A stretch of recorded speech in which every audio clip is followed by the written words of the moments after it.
buenas noches. Yo soy Paulina Mercado. ¿Sabes cuáles son los retos del nuevo Instituto Nacional Electoral?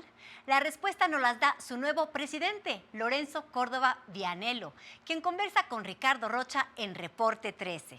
¿Cuál es la situación actual que guarda el caso de la línea 12 del metro? En unos minutos, Pablo Iriart, Ezra Chabot y Jorge Fernández Menéndez lo analizan en el capítulo más reciente de México Confidencial. ¿Quieres contagiarte de la mejor pasión informativa de la televisión? No te pierdas a Lourdes Mendoza, Eduardo Ruiz Gili y Horacio Villalobos, quienes en el nuevo capítulo de La de 8 se anticipan a las noticias más importantes que serán publicadas el día de mañana. ¿Qué tanto conoces de la historia de uno de los mejores jugadores brasileños de fútbol? Hoy, Antonio Rosique conversa con Bebeto en Vidas Apasionantes. Quédate con la programación de Azteca Opinión, que también puedes seguir a través de nuestras acostumbradas redes sociales. ¡Comenzamos!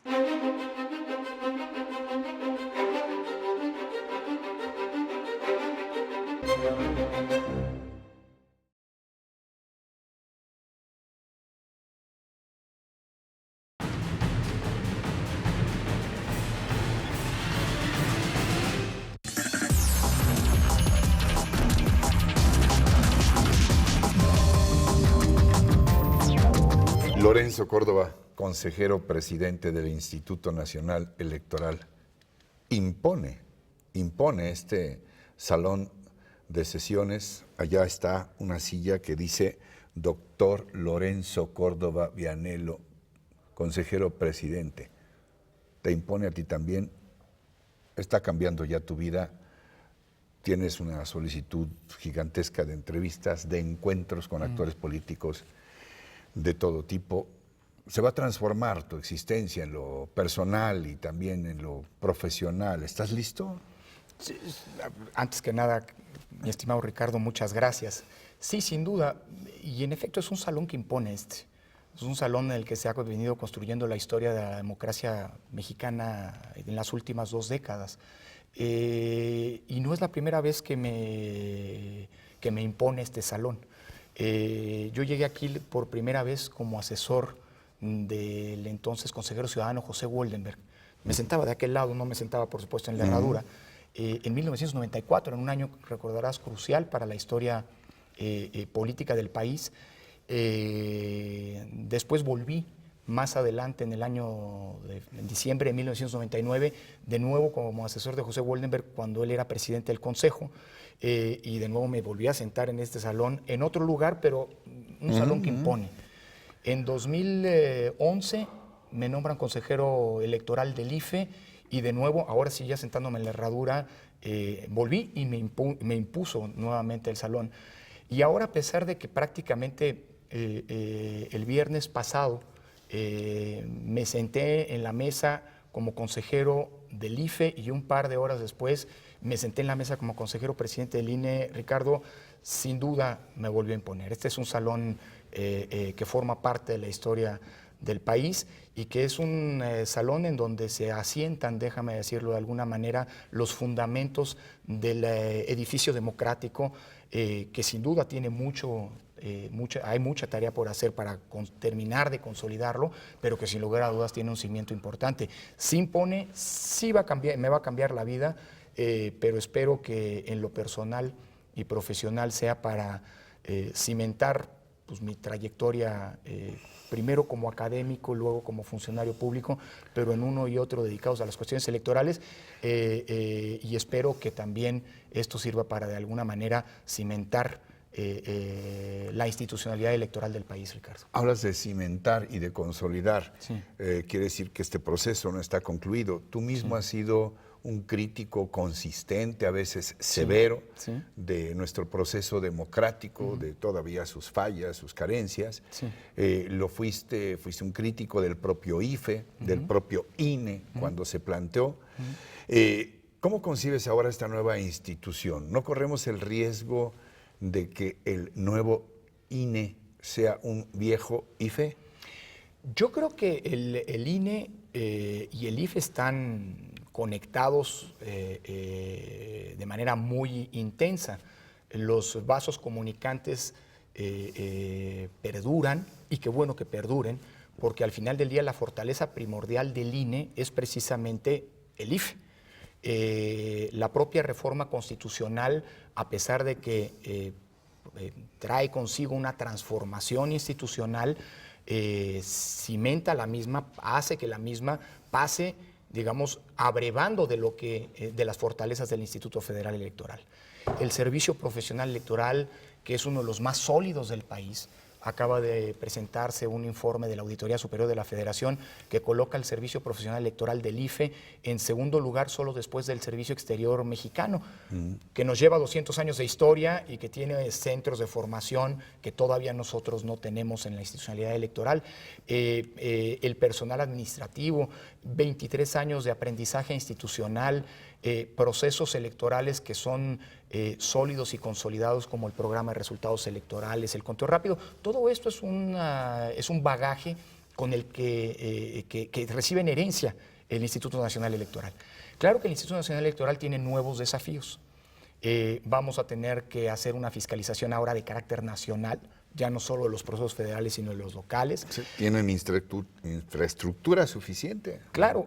Habrá que revisarla a la luz de la reforma a las leyes secundarias, porque eventualmente tendremos que ver si la estructura que actualmente tiene el INE es una estructura idónea para operar todas las nuevas atribuciones o si eventualmente hay que hacerle algún ajuste. Ahora, ¿será vigilancia, injerencia o tendrás un respeto también por los institutos electorales locales? Qué bueno que lo mencionas, porque esa es probablemente la razón de ser primordial del Instituto Nacional Electoral, la posibilidad de atraer elecciones y de realizar elecciones locales. Todavía hay que ver cuáles son las rutas, no lo ha establecido la legislación secundaria porque todavía no la tenemos. Antes del 30 de abril tiene que estar esta ley lista para poder establecer cuáles son las condiciones, los procedimientos y los tiempos en los cuales el INE podrá traer estas elecciones.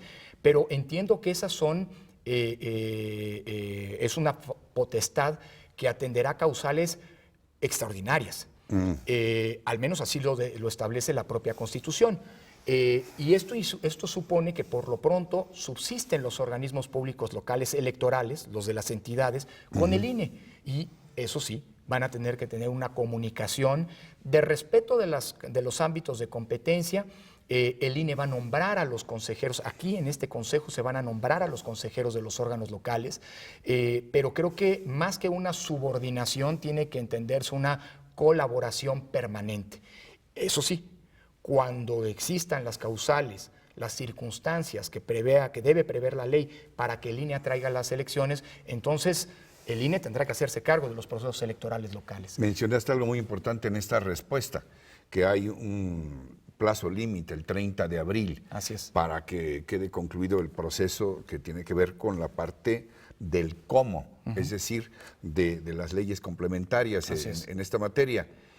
Y has advertido también que hay un riesgo, persistes en esta aseveración, que hay un riesgo para los procesos electorales muy importantes ya del 2015, si no estamos a tiempo cumpliendo estos plazos. Absolutamente, Ricardo. Yo te diría lo siguiente, que además es una cuestión de congruencia hasta personal. Decías hace un rato que había sido crítico. Yo creo que, no obstante el cargo, creo que hay que crear contextos de exigencia para que los procesos electorales lleguen a buen puerto, para que el INE haga su trabajo bien. Y las elecciones de 2015, no solamente las elecciones federales para renovar la Cámara de Diputados, sino las 17 elecciones locales, de ellas 9 de gobernador, salgan bien, es indispensable que haya legislación electoral. Claro que la Constitución prevé una excepción. La Constitución dice, en la reforma, que si no están a tiempo las leyes secundarias, entonces vamos a operar el proceso 2015 con el COFIPE, con la ley actual. Pero no es conveniente de ninguna manera, porque el COFIPE hoy dice cosas que no son congruentes con lo que ya dice la Constitución. Entonces, persisto en la exigencia ahora, respetuosa exigencia desde este cargo, Ricardo. Es indispensable que contemos con legislación secundaria bien hecha y hecha a tiempo. Si no, abrimos flancos muy delicados para los procesos electorales que vienen. Sobre todo, Ricardo, porque muchas de las atribuciones que se derivan de la Constitución para el INE si no están debidamente reguladas en la legislación secundaria, se abren los márgenes de discrecionalidad. Y lo peor que le puede pasar a un proceso electoral es una autoridad que tenga una amplia discrecionalidad. Porque en donde hay discrecionalidad hay falta de certeza y hay una puerta abierta para que los actores políticos interpreten las decisiones de la autoridad electoral como decisiones que tienen una marca o un sesgo político. Por eso es indispensable que haya legislación. Y habrá también una desconfianza de parte del electorado. Así es. Si hay una institución que requiere confianza, es esta, que el ciudadano sepa que puede ir a votar y que si vota el voto cuenta y que tiene una autoridad electoral firme. A propósito de todos estos cambios y de la confianza que debe prevalecer,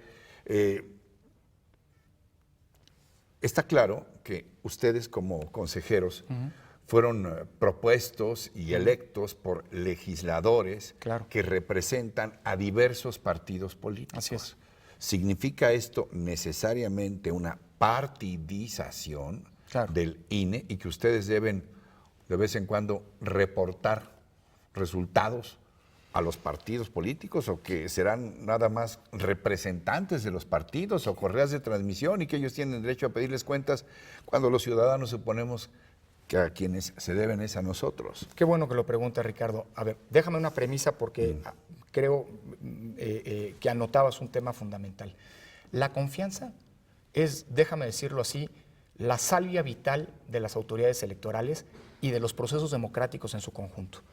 Yo no puedo imaginar que la democracia funcione bien si el órgano encargado de organizar los comicios no goza de la confianza de los ciudadanos. Si no hay confianza en el órgano electoral, no va a haber confianza en los resultados electorales. Y si no hay confianza en los resultados electorales, no puede haber base de legitimidad democrática sólida para los gobiernos o los representantes, los órganos públicos que son emanados de esas elecciones. Esa es la premisa.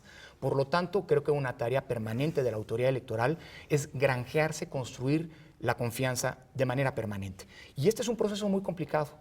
Lo decía Woldemar y me gusta evocarlo. Woldemar decía que el proceso de construcción de confianza es un proceso en el que se avanza muy lentamente y se avanza poco a poco, paso a pasito, micra a micra. Pero el proceso de pérdida de desconfianza, ese ocurre de golpe y se retrocede en kilómetros. Nosotros venimos de procesos muy complicados de la institución, de la vida de la institución electoral 2006-2012, en donde hubo una merma de la confianza en las autoridades electorales. Nuestra tarea ahora es abonar en ese proceso gradual y paulatino de construcción de confianza. Paso a la segunda parte de la pregunta, los partidos políticos y los nombramientos. Mira, Ricardo, lo digo con toda franqueza, creo que estas instituciones, como toda institución del Estado, se debe a los ciudadanos, pero me parece imposible que una institución como el INE goce de la confianza de los ciudadanos si no goza de la confianza de los jugadores, de los partidos políticos. Déjame hacer un símil futbolero. Es imposible que un árbitro cumpla bien su trabajo si no hay una confianza a priori de entrada de los dos jugadores o de los dos equipos que están contendiendo. Y si no hay confianza de los dos equipos en el árbitro, no puede haber confianza de los espectadores que están en las tribunas. Es decir, si tú te fijas cuándo fueron los mermas de la confianza del IFE anterior, esto ocurrió cuando alguna de las fuerzas políticas descalificó el trabajo del árbitro. Los partidos políticos son agregadores de intereses públicos, son agregadores de voluntades políticas. No logro entender que un árbitro electoral pueda efectivamente conducir un proceso electoral si no goza en primera instancia de la confianza de los jugadores, de los actores políticos. Esto es clave, ¿basta eso? No, evidentemente. También hay que trascender a los propios partidos y generar confianza de la ciudadanía. Por eso creo que el nombramiento de los consejeros electorales, Ricardo, lo digo sin medias tintas, es inevitablemente un proceso de una designación, es una designación de tipo político.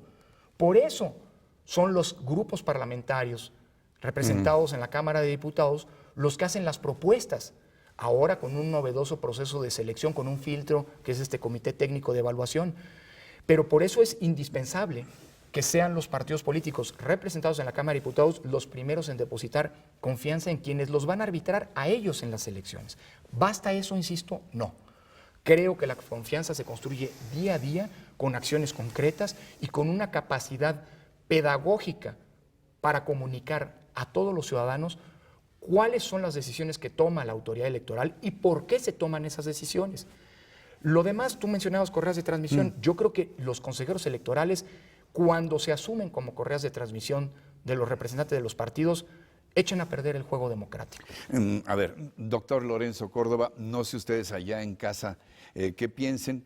El tiempo por ahora se nos ha agotado, pero yo creo que esta conversación da todavía para un poco más, así que les propongo que la continuemos para la próxima semana. Aquí están nuestras vías de contacto para que nos envíen sus sugerencias, sus inquietudes, sus críticas, y yo los espero la próxima semana en otro Reporte 13. Hasta entonces, gracias de nuevo al doctor Córdoba. Hasta siempre.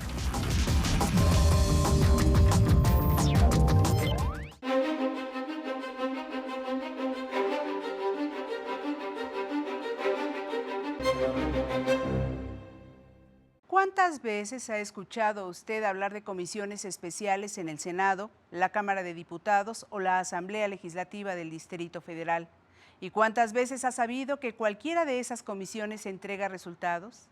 Las comisiones especiales surgen frente a la coyuntura. Son la respuesta inicial de los legisladores para que su voz se escuche en temas que se consideran trascendentes y eventualmente les pagan por pertenecer a cada una de ellas.